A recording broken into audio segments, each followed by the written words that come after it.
Assalamualaikum warahmatullahi wabarakatuh. Kami dari kelompok filsafat pragmatisme terdiri dari 4 orang. Yang pertama, Ari Dewi Anggraini. Yang kedua, saya sendiri, Eka Harisma. Yang ketiga, A Yunis Fadila. Dan yang keempat, Alaina Novila Farihana. Oke, mari kita simak video ini sampai tuntas.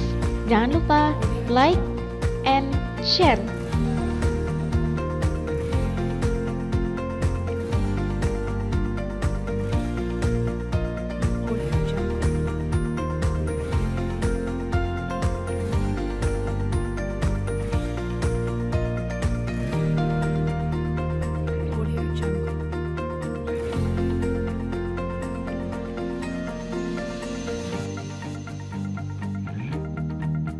Filsafat pragmatisme. Apa itu filsafat pragmatisme? Istilah pragmatisme berasal dari perkataan pragma, yang artinya praktek atau perbuatan.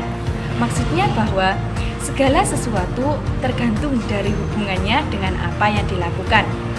Sehingga pengertian filsafat pragmatisme adalah aliran filsafat yang mengajarkan bahwa yang benar adalah segala sesuatu yang membuktikan dirinya sebagai yang benar, dengan melihat kepada akibat-akibat atau hasilnya yang bermanfaat secara praktis. Dengan demikian, bukan kebenaran objektif dari pengetahuan yang penting, melainkan bagaimana kegunaan praktis dari pengetahuan kepada individu-individu. Dasar dari pragmatisme adalah logika pengamatan, di mana apa yang ditampilkan pada manusia dalam dunia nyata merupakan fakta-fakta individual, konkret, dan terpisah satu sama lain. Dunia ditampilkan apa adanya dan perbedaan diterima begitu saja. Representasi realitas yang muncul di pemikiran manusia selalu bersifat pribadi dan bukan merupakan fakta-fakta umum. Ide menjadi benar ketika memiliki fungsi, pelayanan, dan kegunaan. Aliran ini bersedia menerima segala sesuatu, asal saja hanya membawa akibat praktis, pengalaman-pengalaman pribadi, kebenaran mistis. Semua bisa diterima sebagai kebenaran dan dasar tindakan, asalkan membawa akibat yang praktis dan yang bermanfaat. Dengan demikian, patokan pragmatisme adalah manfaat bagi hidup praktis. William James. Menurut William James, pragmatisme adalah realitas sebagaimana yang kita ketahui, dan menurut pendapatnya, pragmatisme adalah filsafat praktis karena ia memberikan kontrol untuk bertindak bagi kebutuhan, harapan, dan keyakinan manusia untuk sebagian dari masa depannya. Charles Sanders Peirce. Dalam konsepnya, Peirce menyatakan bahwa sesuatu dikatakan berpengaruh bila mana memang memuat hasil yang praktis. Ia juga menyatakan bahwa pragmatisme sebenarnya bukan suatu filsafat, bukan metafisika, dan bukan suatu teori kebenaran, melainkan suatu teknik untuk membantu manusia dalam memecahkan sebuah masalah. Dari kedua pernyataan itu bisa ditarik kesimpulan, tampaknya Peirce ingin menegaskan bahwa pragmatisme tidak hanya ilmu yang bersifat teori dan dipelajari hanya untuk berfilsafat secara mencari kebenaran, juga bukan metafisika karena tidak pernah memikirkan hakikat di balik realitas.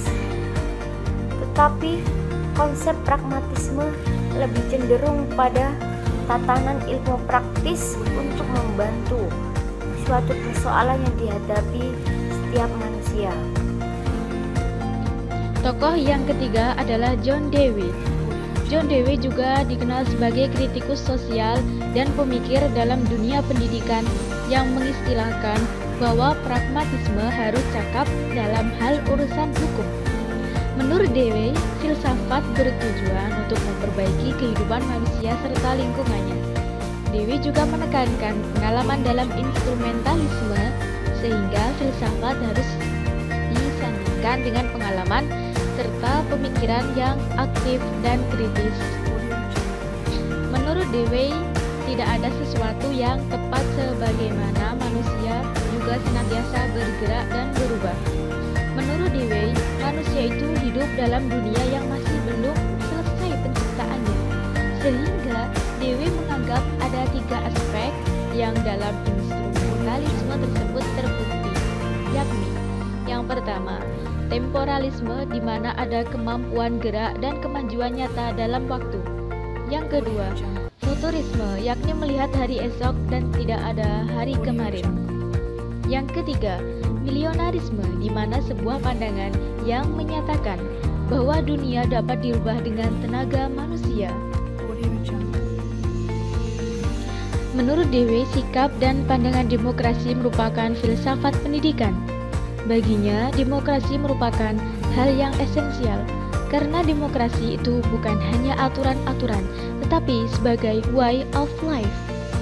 Dewey mengungkapkan bahwa pengetahuan hanya mungkin dicapai melalui metode ilmu pengetahuan, yaitu dengan berpikir secara reflektif. Dewey juga mengatakan bahwa tugas filsafat adalah memberikan pengarahan dari perubahan nyata. Dewey suka menyebut sistemnya dengan istilah instrumentalisme. Dalam teori intinya, Dewey mengembangkan filsafat sebagai berikut. Situasi di sekeliling kita itu sebagai pengalaman pertama, karena filsafat harus berpijak pada pengalaman dan pengolahannya secara aktif kritis. Dengan demikian, filsafat akan dapat menyusut sistem norma-norma dan nilai-nilai. Tokoh selanjutnya, yaitu tokoh yang keempat, adalah Herakleitos. Pemikiran Herakleitos yang paling terkenal adalah mengenai perubahan alam semesta. Ia terkenal dengan ucapannya yang berarti semuanya yang mengalir dan tidak ada satupun yang tetap. Melalui ajaran tentang hal-hal yang bertentangan tetapi disatukan dengan logos, Herakleitos disebut filsafat sebagai filsafat dialektis.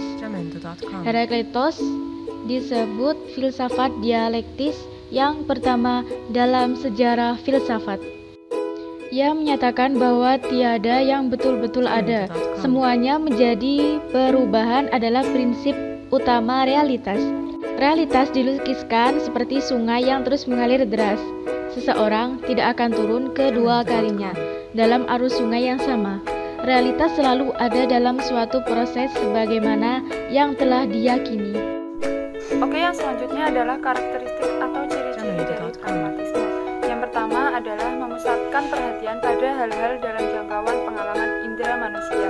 Nah, dalam perspektif penganut pragmatisme, kita itu hidup dalam sebuah dunia pengalaman. Yang dalam perjalanan waktu itu, pengalaman manusia tersebut berubah. Oleh karena itu, konsep pragmatisme tentang kenyataan pun juga ikut berubah. Nah, di luar pengalaman manusia tidak ada kebenaran atau kenyataan yang sesungguhnya.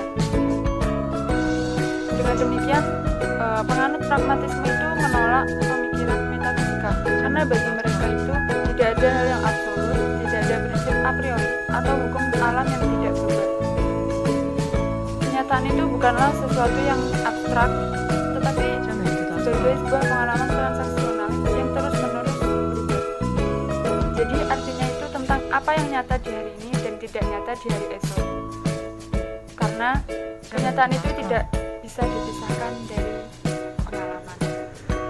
Karena kita itu hidup dalam sebuah dunia yang dinamis, yang selalu berubah, dan hukum-hukum ilmiah yang didasarkan pada pengalaman manusia itu juga terbatas, yang harus dipandang sebagai probabilitas, bukan yang absurd.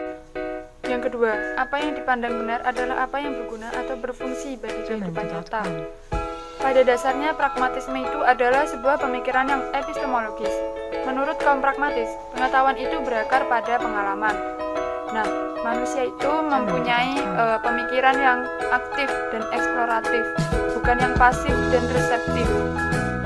Jadi manusia itu tidak hanya menerima pengetahuan, tetapi ia juga membuat pengetahuan itu sebagai hasil interaksinya terhadap lingkungan. Jadi usaha pencarian pengetahuan adalah sebuah transaksi bagi manusia.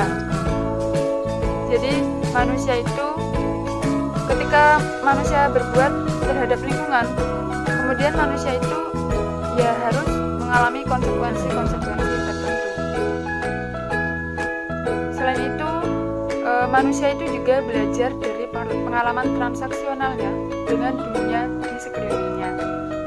Manusia itu hidup dalam dunia pengalaman yang berubah terus-menerus, dan apa yang berguna dan berfungsi di hari ini bisa saja terbukti sebagai sebuah penjelasan yang tidak memadai lagi di esok hari. Oleh karena itu, kebenaran itu konteks situasi yang berbeda. Yang ketiga, manusia bertanggung jawab atas nilai-nilai dalam masyarakat. Nah, nilai-nilainya ini yang dimasukkan itu yang bersifat relatif ya, dan tidak ada prinsip-prinsip absolut yang dapat dipedomani. Yaitu kita ambil contoh budaya yang berubah. Ketika sebuah budaya berubah, pasti nilai-nilainya pun juga ikut berubah. Tapi bukan berarti moralitas itu tidak mengalami pasang surut dari hari ke hari. Tetapi maksudnya itu tidak ada aturan aksiologis yang bisa dianggap sebagai hal yang mengikat secara universal. Menurut kaum pragmatis, apa yang secara etis baik itu adalah apa yang berguna dan berfungsi. Kita ambil contoh dalam pengujian epistemologis ya. Dalam pengujian epistemologis itu kan bersifat publik. Pengujian tersebut didasarkan pada hal yang baik, bukan pengujian. Jadi tujuannya pasti baik. Tetapi menurut kriteria sosial kemasyarakatan. Dan bukan semata-mata didasarkan pada landasan personal atau pribadi. Oke, yang selanjutnya ini ada contoh ilustrasi dari pragmatisme. Ini saya ambil contoh dari George. Jadi pernyataannya gini: jika tujuanku adalah untuk meraih kekayaan, maka aku mungkin beranggapan bahwa akan tercapai tujuanku jika aku menjadi seorang pencuri. Yang dengan cara ini secara pribadi dia akan mencapai suatu tingkat kekayaan tertentu, katanya kayak gitu. Karena yang hasil yang diraih itu kan adalah sebuah kepuasan, yang dalam artian sesuatu yang menjadikan George itu kaya. Mungkin George itu tergiur untuk beranggapan bahwa hal ini bermoral. Namun, menurut kaum pragmatisme, ketika hal itu mungkin berguna dan berfungsi bagi seseorang, ia jelas tidak mungkin berguna dan berfungsi bagi sistem sosial secara utuh, karena tak seorang pun akan mampu mengumpulkan kekayaan itu jika setiap orang yang lainnya berbuat mencuri. Jadi gini logikanya, kalau semua orang menjadi seorang pencuri ya biar kaya, terus yang diambil uangnya itu siapa kayak gitu, sumber orang-orang yang bekerja itu siapa kayak gitu. Yang maksudnya orang-orang yang sumber uangnya itu siapa gitu. Kalau semuanya jadi pencuri kan otomatis sebuah kehidupan itu kan menjadi miskin. Jika pernyataan dari George itu diletakkan pada pengujian publik, itu akan gagal. Kenapa? Karena tindakan mencuri itu gagal berguna dan tidak bisa dirumuskan sebagai hal yang baik atau bermoral. Karena itu akan membuat sebuah kehidupan yang berkeadaban menjadi tidak mungkin terwujud. Seperti itu. Baiklah, sekian video presentasi dari kelompok kami. Mohon maaf apabila ada salah perkataan baik yang disengaja maupun tidak disengaja. Dan jangan lupa tonton video ini sampai habis ya, jangan skip, pokoknya jangan skip, oke? Jangan lupa like video ini dan share ke teman-teman kalian biar mereka semua lihat video ini. Oke, sekian. Wassalamualaikum warahmatullahi wabarakatuh. Bye-bye.